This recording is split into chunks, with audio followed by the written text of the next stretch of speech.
समाज सेवी बन जरूरतमंदों का सहारा बनूं, मेरे दिल की ख्वाहिश है मैं कुछ ऐसा काम करूं।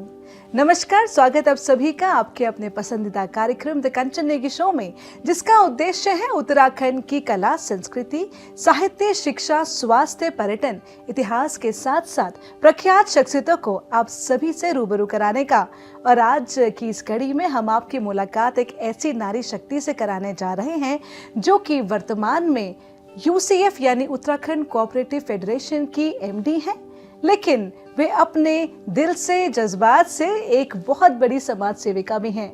जी हाँ, हम यहाँ बात कर रहे हैं सुश्री रामेंद्री मंद्रेवाल जी की। तो आइए होते हैं उनसे रूबरू।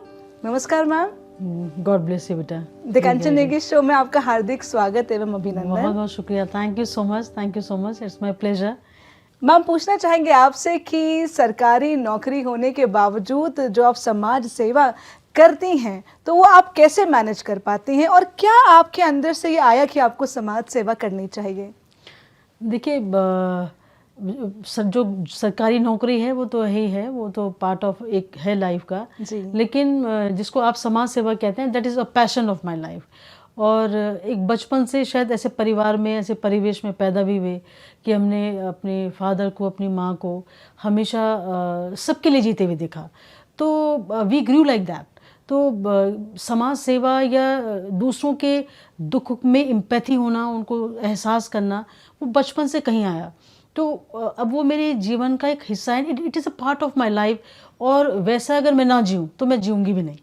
तो दैट इज़ अ सॉर्ट की वो है ना, नारी विच सारी है कि सारी ही की नारी है। तो वो मेरे में ऐसा गुथा हुआ कि I exist because I love doing and working for the people, for the women and for the children, for everyone. बहुत बढ़िया मैम। और कहा भी यही जाता है कि जो आपके मन में होता है, दिल में होता है, वो ही इंसान को करना चाहिए। पूछना चाहेंगे आपसे कि आपने ये समाज सेवा के क्षेत्र में कब से काम करना शुरू किया? अगर मैं, जैसे आज आप पूछ रही हूँ, तो then I am going back. अगर मैं सोचूं तो शायद मैं बहुत छोटी थी, बहुत छोटी, शायद 4-5 साल की रहूँगी। तो अपने पापा को, माँ को, वही मैंने कहा जैसे हम देखते थे। सो जैसे लड्डू गोपाल जी को मैंने जब अपने पुत्र के रूप में एक्सेप्ट किया बहुत छोटे से। So I grew up as a mother. तो जब शायद 7th और 8th में जब बच्चों को बहुत ज़्यादा नहीं होता है, तो जैसे ज्ञान होता है ना, खेल रहे हैं, कूद रहे हैं, तो लेकिन उसी समय मैंने देखा कि जो मेरे परिवेश में बच्चे होते थे, नहीं पढ़ पाते थे, कोई बंजारा बस्ती वहाँ थी, वाल्मीकि बस्ती थी, तो मैं उनके पास जाने लग गई। हम लोग के पास एक सब्जेक्ट भी होता था, सोशल यूजफुल प्रोडक्टिव वर्क का। तो वो तो एक सब पीरियड ही होता था, लेकिन उसके अलावा भी मैं वहाँ जा करके बच्चों को इकट्ठा करके, इनफैक्ट उनको भजन करवाती थी वहाँ बच्चों से। और फिर जैसे कोई नहीं पढ़ता था तो आई यूज्ड टू गो, ये कॉपी देना और उनको पढ़ाना। तो इस तरीके से somehow empathetically I got connected to the people। वो साक्षात झलकता भी है मैम कि जो परवरिश आपकी हुई है और माता पिता का बहुत बड़ा योगदान होता है। बहुत बड़ा, इसमें कोई भी दो राय नहीं है। कि मैं पर्सनली अपने उसने नज़रिए से भी कह सकती हूँ, अपने एक्सपीरियंस से भी, कि बच्चा बहुत अबोध होता है। बिल्कुल। और बच्चा अपने पेरेंट्स का इमेज होती है, क्योंकि जो भी माँ बाप आपको संस्कार देते हैं बचपन से, कि वो बहुत आपकी गहराई तक चला जाता है। बचपन से ये बोलना कि झूठ नहीं बोलना, किसी के साथ गलत नहीं करना, किसी के मन को दुखी नहीं करना, और जो भी करो अच्छा करो, गलती से भी कोशिश करो आपसे गलत ना हो। आप बचपन में कैसी थी? आज तो आप इतनी प्रख्यात समाज सेविका हैं, तो how were you as a student? Yes, ये बहुत दिनों बाद किसी ने ये क्वेश्चन पूछा। But by the grace of God, ईश्वर की बहुत बड़ी अनुकंपा है कि मैं बहुत ब्रिलियंट स्टूडेंट में गिनी जाती थी बचपन से ही। I excelled in my field throughout. I was first class. I topped in my MSc also, organic chemistry. And you know, leadership में भी देखा जाए तो I was president of I was intermediate college and vice president of my college. And बहुत different field मैंने मतलब hold किए। और इवन कल्चरल उसमें I used to be a poet उस समय में तो कह सकते हैं कि हर क्षेत्र में अब वेरी एक्सेल्ड इन एवरी फील्ड। तो मैम हम सभी जानते हैं कि आपके जो पिताजी अब तो दुनिया में नहीं रहे, लेकिन वो भी बहुत प्रख्यात एक शख्सियत रहे हैं और उनका नाम आज भी है और अमर है उनका नाम। तो मैं जानना चाहूँगी आपसे कि आपने किन क्वालिटीज़ को अपने पिताजी की बांध के रखा और क्या वो चीज़ आप फॉलो करते हैं? देखिए, मैं अपने फादर को हमेशा कहती हूँ कि ही वॉज माई मदर। माँ तो माँ थी ही, जी, फुल ऑफ इमोशंस, लेकिन my father was my mother in the sense कि आप देखिए आज भी जो मैंने कपड़े पहने हुए हैं मेरे पापा ने बनाए हुए हैं। जी, I never went anywhere in my life कि कपड़ा कहाँ से आता है, वो दर्जी कौन से हैं, कैसे सिल, बस मैंने 7th स्टैंडर्ड में ये कहा था कि I want to wear khadi and this would be the pattern. उस दिन से आज तक, मतलब 2020 में I lost my father, the clothes are made by my father, right? That is the impact I have and still I am wearing it. And my father always taught me कि बेटा कभी भी चाहे कितनी भी किसी से मन मुटाव हो ना हो जाए, अपने मन में किसी के प्रति भी दुराभाव मत रखना। कोशिश करो कि आपके साथ किसी ने कितना भी बुरा क्यों ना कर दिया हो, आप उसके लिए अच्छा सोचो। Think good, do good for others. जो तुम हो, अपने अंदर जो सोल तुम्हारा है, that should be very pure. उसमें कभी कालिक मत आने देना, क्योंकि लाइफ एक बार है। एंड ही यूज्ड टू से कि सितारे तोड़ो या घर बसाओ, अलम उठाओ या सर झुकाओ, तुम्हारी आंखों की रोशनी तक है खेल सारा, ये खेल होगा नहीं दोबारा। क्या बात है। कहते हैं कि अब तो कलयुग का ज़माना है और वैसे भी एकल महिला को इतनी ऊंचाई तक पहुंचना बड़ा कठिन होता है, बहुत सारे चैलेंजेस होते हैं। तो आपसे जानना चाहेंगे कि आपने अभी तक अपने कार्यकाल में या वैसे किन किन चैलेंजेस का सामना आपको करना पड़ा being a single women? I never feel any challenge. जी, you know, somewhere everyone accepted me the way I am. जी, आई ऑलवेज से कि बहुत महिलाएं फेस करती हैं, लेकिन ईश्वर का बहुत बड़ी अनुकंपा, परमात्मा का पता नहीं क्या, मैंने शायद किसी, हम जैसे हमारे सनातन में मानते हैं कि पूर्व जन्म के कुछ संस्कार होते हैं, जी। तो दैट वाज विद मी कि I never face any challenge and where people accepted me the way I am and with very respect. You know it Kanchan, 3000 से भी ज्यादा बच्चे मेरे को माँ ही कहते हैं, जी। और उनको और मेरा रिलेशनशिप केवल शब्द नहीं है माँ, जी,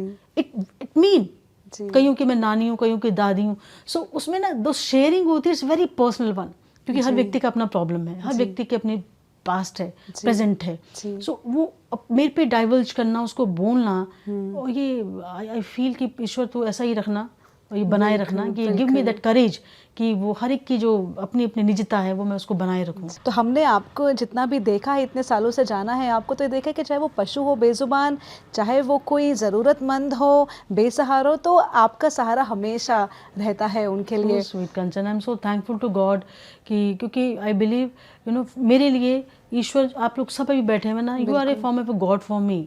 और यदि मैं आपका मन दुखाती हूँ किसी भी तरीके से, so I am hurting my God.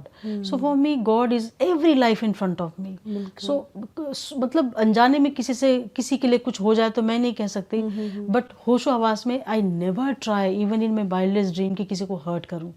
And ईश्वर हमेशा अच्छा बनाए रखे। वही, पर मैं पूछना चाहेंगे, कलयुग का ज़माना है तो जो लोग बहुत सीधे होते हैं ना, उन्हीं के ऊपर ज़्यादा घास गिरती है और कहा भी जाता है कि जो पेड़ सीधे होते हैं सबसे पहले उन्हीं को काटा जाता है। तो आपका क्या कहना है इस बारे कंचन? में? अभी तक हुआ नहीं ऐसे, और भगवान करे कभी हो भी नहीं ऐसे। I pray to God, but I said you, I got everybody support. And अच्छा, एक चीज़ मैं ज़रूर बोलती हूँ कि सीधा होना मूर्ख होना नहीं होता है। ऐसा नहीं है कि आप नहीं समझ पा रहे हो कि आपके कोई गलत कौन कर रहा है आपके लिए, या कुछ ऐसा कुछ अगर हो भी रहा है तो, so there you are vigilant. सीधा हम्बलनेस कभी भी आपकी मूर्खता का द्योतक नहीं होता है। So you are intelligent enough to know कि how to protect yourself if something is going wrong against you. So that ways नहीं, आप बहुत सतर्क भी होते हैं कि अगर ईश्वर ना करे कि वैसी सिचुएशन आती है, तो अभी तक नहीं आएंगे, भगवान करे ना भी आए। तो आपका जो दिनचर्या है वो किस प्रकार से रहता है? Yes, this is very personal question. Kanchan, I sleep at around 3 हाँ जी, 3 AM in the morning. Oh. And I get up around 6:15, 6:30. And उसके बाद थोड़ा सा जो मेरा पूजा करने की मेरी जो तरीका है वो करती हूँ। आई डू माई जाप एंड ऑल। और देन ऑफिस के लिए तैयार होना, बिकॉज घर के भी बहुत सारे काम होते हैं. तो जी, जी. Previously my mother use to do that, and my sister is very introvert. She doesn't like interacting with anyone, and she is very quiet person. She is writer and painter. तो उसका अपना एक कोना है. तो then I have to see घर का काम भी, बाहर का भी. सो उसको करते हुए देन ऑफिस जाते हैं. ऑफिस में भी आई ट्राई कि आज कौन सा इस जो स्टील फ्रेमवर्क है उससे बाहर का काम करूंगी, क्योंकि मेरे लिए ज़्यादा इंपॉर्टेंट वो होता है कि जो रूटीन का है, आपको फाइल साइन करनी, ये करना वो करना, वो तो है ही, लेकिन what else you can do. जब आप समझ आने लग जाता है कि क्या लेना है, क्या छोड़ना है. बिल्कुल. तो जब आप ऐसे पकड़ के रखोगे तो आपको दिक्कत होगी. ऐसे कर लीजिए, बिल्कुल, थिंग्स बिकम ईजियर. बिल्कुल. और कहा भी जाता है कि रेत है अगर, तो रेत को मुट्ठी में दबाएंगे तो फिसलती चली जाएगी. Exactly. हाथ खुला रखेंगे. हाँ जी, हाँ जी.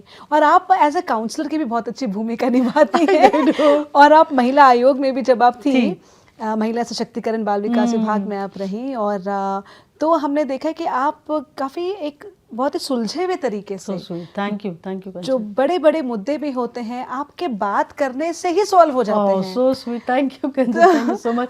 It's a compliment I am getting, it's a compliment. तो इसके बारे में आप कोई ऐसे इंसिडेंट हो या ऐसी कुछ चीज़ हो कि आपकी वजह से किसी की लाइफ में बिल्कुल ही एकदम से परिवर्तन आ गया? बहुत सारे एग्जाम्पल्स हैं, क्योंकि मुझे लगता है बेटा मैंने it would be more than 25,000 cases which have come across me. और सोचो कितने वेरिड होंगे, कितने तरीके के होंगे, बहुत सारे के तरीके के हैं. लेकिन यस, कुछ बहुत मैं तुम्हें बताऊं कि एक ऐसा केस मेरे पास आया कि there was a husband and wife, they came in front of me, और ये था कि भाई हमको अलग होना है. उस सिचुएशन में चीज़ पहुंच गई थी. तो जब क्वेरी की रीज़न क्या है, आज कारण क्या है, तो वाइफ ने कहा कि मेरे हस्बैंड ना पेंटर हैं, लेकिन वो कपड़े अच्छे नहीं पहनते हैं, and I want my husband to be decked up properly, वो स्मार्ट ठीक से बने रहे. तो मैंने उस बेटे से पूछा, मैंने कहा बेटा आपको क्या दिक्कत है, भाई योर वाइफ इज आस्किंग. सो और भी मसले थे, लेकिन एक ये भी रीज़न था. तो उसने कहा कि मैम काम होता है तो उसमें पेंट का वो गिरता है. तो मैंने कहा आपको अलग कपड़े बना लेने चाहिए when you paint, but wear your best dress when you are in front of your wife. So and it changed. So he accepted that thing कि ठीक है मैम, I'll do that. और भी मतलब ये तो एक चीज़ थी, लेकिन उसके अलावा भी थे. And by the grace of God they are happily living. और कंचन, देर ऐसे भी बहुत केसेस आए बेटा इन फ्रंट ऑफ मी जो डिवोर्स फाइल भी कर चुके थे, और रीज़न कुछ भी नहीं था, बहुत छोटे छोटे भी थे, लेकिन सॉर्ट आउट हुए. They are living very happily and they are in touch with me. आज भी हैं पढ़े लिखे लोग भी हैं जो नहीं चाहते कि उनकी जो धर्मपत्नी है वो जॉब करे, और उनका टैलेंट कहीं कहीं दब जाता है. अब तो खैर टाइम बदला है, and you will be seeing, and I have scene even your growth Kanchan. I am so happy for you also. Thank you. But yes, ये भी सच है कि कहीं ना, असल में देखो मैं तो ये मानती हूँ स्त्री पुरुष को I don't differentiate. It's your upbringing and conditioning basically.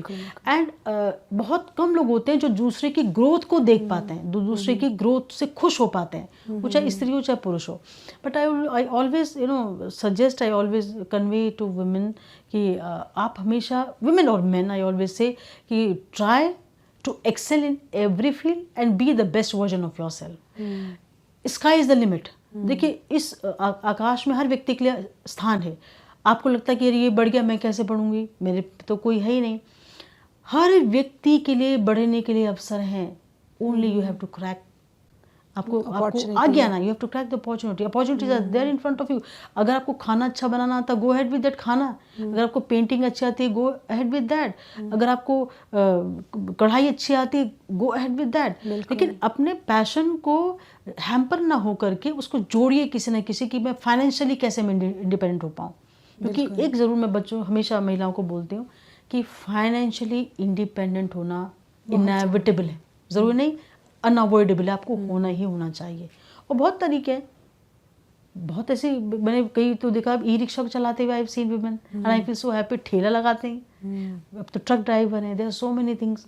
So but you can come, you have to come out of it. And to male member I would say कि बेटा आपकी ग्रोथ तभी है when you allow your female as a sister, as a daughter, as a wife, as a girlfriend, as A friend to come forward, excel in their field. You be supportive to anyone who you come across.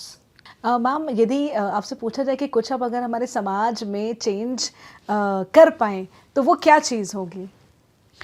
से अगर मेरे को if I would get chance, मुझे अगर chance मिले तो I would certainly want कि जैसे आज जो दौर है थोड़ा सा मैं उसमें जाऊंगी, जैसे हम विमेन एम्पावरमेंट को बात कहते हैं, but I have seen a distorted version of women empowerment, क्योंकि हम अब ना पुरुषों की तरह बनने की दौड़ में चले गए, बिल्कुल, जबकि तरह हमको एक दूसरे का स्पेस नहीं लेना। I should be proud of what ever I am. बिल्कुल, मैं एक औरत हूँ और उसके लिए मुझे गर्व होना चाहिए। अगर मैं मेल हूँ मुझे उसके लिए गर्व होना चाहिए। ये भी मैं देखती हूँ आजकल के माँ बाप अपने अपने सुख के लिए, somebody is going to pub, कोई कुछ में जा रहा है, कोई कुछ में जा रहा है, बच्चों को छोड़ दे रहे हैं, कुछ संस्कार नहीं दे रहे हैं बच्चों को, they are looking here and there. So बच्चे अगर हमको आगे अच्छा उनके लिए फ्यूचर चाहिए, सो अपने स्व सुख को छोड़ करके, स्व सुख बनाई से it is a physical level I am talking about, उसको छोड़ करके we have to think. And अगर मेरे पास तो कुछ ऐसा होता तो आई वुड हैव चेंज दिमाग सोचने का नज़रिया कि आपका शरीर बहुत उसकी वैल्यू, यस उसको होना उसका इम्पोर्टेंट है, लेकिन केवल उसी को ही उसका महिमा मंडन करना, उसके केवल उसी के ही चारों तरफ जीना, that is wrong, because life is not this body, it's spiritual, it's soul and it's beyond everything. And when you reach to that level तो आप फिर समाज को अच्छा देना शुरू कर दें। मैम अभी अपने बच्चों की बात कही तो पूछना चाहेंगे कि कितना ज़रूरी है बच्चों का सिर्फ पढ़ाई में ही अच्छा होना नहीं, लेकिन ओवरऑल उनका जो एक्स्ट्रा करिकुलर एक्टिविटीज़ में इन्वॉल्वमेंट है, जो कि उनको पर्सनालिटी को निखारता है, उनके व्यक्तित्व में विकास करता है, वो कितना आवश्यक है आपके अनुसार? बहुत अच्छा क्वेश्चन कंचन तुमने पूछा। इट्स वेरी इंपॉर्टेंट, इतना इंपॉर्टेंट है जितना सांस है, क्योंकि केवल पढ़ाई यदि आप बच्चों को सिखाते हो तो वो केवल उनको एक एजुकेशन मिल रही है, लेकिन उनको दीक्षा तो मिल ही नहीं रही है। सो बच्चे जब एक्स्ट्रा के, जैसा आई सेड कि I used to be good, I used to be very good singer, I used to be good poet, मतलब पॉलिटिक्स वाला जो पोर्शन था उसमें भी थी, सोशल वाले उसमें। So that was opportunity given by the school और गिवन बाय द फैमिली। सो बच्चों को प्लीज हैम्पर मत करिए उनके ग्रोथ को, लेट देम ग्रो, क्योंकि जब तक उनको आप जीना नहीं सिखाओगे, जब तक आप उनको नहीं सिखाओगे कि क्या अच्छा है क्या बुरा है, उनको स्किल नहीं सिखाओगे। आज के दौर में कोई भी सभी आईएएस नहीं बन जाएंगे, सभी पीएसएस नहीं बन जाएंगे, अपॉर्चुनिटीज बहुत कम है, तो उनको स्किल सिखाना, उनको जीना सिखाना, दैट्स वेरी इंपॉर्टेंट। और केवल पढ़ाई नहीं, उसके साथ एक्स्ट्रा करिकुलर एक्टिविटी और उसके साथ फोकस सभी पेरेंट्स जो अगर देखते हो दिख रहे हैं, I am praying to all of them, बच्चों को अपने संस्कारों को प्लीज जरूर सिखाइए। जी मैम पूछना चाहेंगे कि बहुत कॉम्पिटिटिव वर्ल्ड हो गया है, बच्चे बहुत ज़्यादा स्ट्रेस में आने लगे हैं, बिल्कुल, इससे डिप्रेशन के मरीज हो जाते हैं, बहुत छोटे छोटे बच्चे, इतना माइग्रेन के इश्यूज होने लगते हैं और फिजिकली फिट नहीं हैं, तो उनके लिए क्या आप कहना चाहेंगे कि कैसे वो अपने लिए भी एक स्पेस ऑफ रूम अपने लिए भी वो बनाएं और खुद से प्यार करें, तो क्या संदेश आपका? बच्चे देखो, you might be knowing it कि India is in the first, India ranks in the first in depression. So ये आया कहाँ से? ये हम लोगों ने अननेसेसरी जो स्ट्रेस ले लिया, और ये स्ट्रेस आता है पेरेंट्स से, पेरेंट्स स्टार्ट गिविंग देम, क्योंकि पेरेंट्स अपना जो एम्बिशन वो नहीं कर पाए, वो they try through the children कि वो बहुत अच्छा गायक बन जाए, बहुत अच्छा ये बन जाए। So please don't try to pressurise your child, उसको जीने दो, बिकॉज वो अगर हेल्दी रहेगा, अगर वो इस जीवन को अच्छे से जी पाएगा, तभी तो उसका जीने का रीज़न है। अदरवाइज अगर आप प्रेशर कर देंगे, कुछ दिनों बाद ड्रग्स में चला जाएगा, कुछ दिन बाद वो गलत रास्तों पे चला जाएगा, देन आपके पास कुछ रहेगा ही नहीं कुछ तरीका। And for children I would से, बेटा आप पढ़ाई कर रहे हैं, बहुत चीज़ों को सीखिए, देर आर सो, आप आज तो यूट्यूब का समय है, you can learn so many things from it, but with the meantime try to be a good human being. Ma'am पूछना चाहेंगे आपसे कि कहते हैं ना कि जब जीवन में बहुत सारे कठिन फेजेस आप गुजरते हैं तो आप बहुत स्ट्रांग बनते चले जाते हैं। तो काफ़ी हम जितने भी लोग हमको देख रहे हैं, सुन रहे हैं, उनको आप क्या कहना चाहेंगे कि जीवन में जब अगर ये कठिन परिस्थिति आती है तो वो क्या चीज़ को फॉलो करें और क्या चीज़ माइंड में रखें ताकि वो उससे ओवरकम करके आगे बढ़ें? So nice. First of all remember, कोई भी समय स्थिर नहीं है। बिल्कुल। Nothing is permanent other than changeability, only change is permanent on this earth. So ये जो समय ये भी नहीं रहेगा। अगर बहुत बुरे समय आप दौर से गुजर रहे हैं तो बेटा यकीन मानिए ये बहुत जल्दी जाने वाला है। It's about to go, it's about to leave. अपने आप किसी भी परेशानी से ज़्यादा ऊंचे हो, आप उससे ज़्यादा स्ट्रांग हो, बिल्कुल। आप उससे ज़्यादा मजबूत हो, क्योंकि आप में परमात्मा निहित है। और कहा भी जाता है मैम कि अगर चाहे बंद घड़ी भी हो तो एक दिन में 2 बार सही समय तो दिखाती ही है। वंडरफुल वंडरफुल, बिल्कुल बिल्कुल। बहुत बढ़िया मैम। और आप ही से जानना चाहेंगे कि प्रोफेशनल लाइफ में जब कोई महिला कार्य करती है तो अमूमन आज भी देखा जाता है कि काफ़ी सारे केसेस ऐसे आते हैं कि जिसमें हम लोग सेक्सुअल हैरेसमेंट की बात बिल्कुल। करें और लेकिन महिला लेकिन कहीं ना कहीं बोल नहीं पाती हैं, तो उनके लिए आप क्या कहना चाहेंगे कि किस प्रकार से वो उन चीज़ों को हैंडल कर सकती हैं इनिशियल स्टेज में ही? एग्जैक्टली ये बहुत अहम सवाल है और ये होता है because there are so many cases which I have seen which has come across me, मेरे पास जो आए। बेटा आपसे एक बात कहनी है, कोई भी चीज़ यदि आप पहले ही स्टेप में जी रेसिस्ट कर दोगे, मना कर दोगे, यदि किसी का हाथ आपके आगे उठ रहा है, स्टॉप इट। दूसरे पर को हिम्मत ही नहीं होगी आगे बढ़ने की नेक्स्ट टाइम। बिल्कुल। और अगर आप चाहोगे कि नहीं क्या होगा, what people will say, they will blame me, अभी अब ब्लेम नहीं, अब नहीं है ऐसा समय कि लोग you will start, people will start blaming you. So क्योंकि आप दोषी नहीं हो, द पर्सन इज दोषी फॉर इट। और यदि आप उसको रेसिस्ट नहीं करते, उसका विरोध नहीं करते, आप उस व्यक्ति को 2 तरीके से पनाह दे रहे हो। एक, वो सोचेगा कि आपके ऊपर तो गलती करेगा ही करेगा, आपको तो दबाएगा ही दबाएगा, ये जो भी सेक्सुअल हैरास करेगा। लेकिन साथ में उसको ये समझ आएगा कि शायद दूसरी महिला के साथ भी अगर करूंगा तो कुछ नहीं होने वाला। बिल्कुल मैम, आपसे चर्चा करके बहुत अच्छा लग रहा है। बहुत थैंक यू बेटा। पूछना चाहेंगे आपसे कि भ्रूण हत्या की जैसे हम लोग सुनते हैं और आज भी पढ़े लिखे परिवार हैं लेकिन उनको हमेशा आस रहता है कि उनका बेटा ही कुल का दीपक बन के वही पैदा हो, तो क्या आप उन अभिभावकों को, उन पेरेंट्स को आप क्या संदेश देना चाहते हैं? ये देखो, बहुत दुर्भाग्य है और ये बहुत सत्य भी है जी।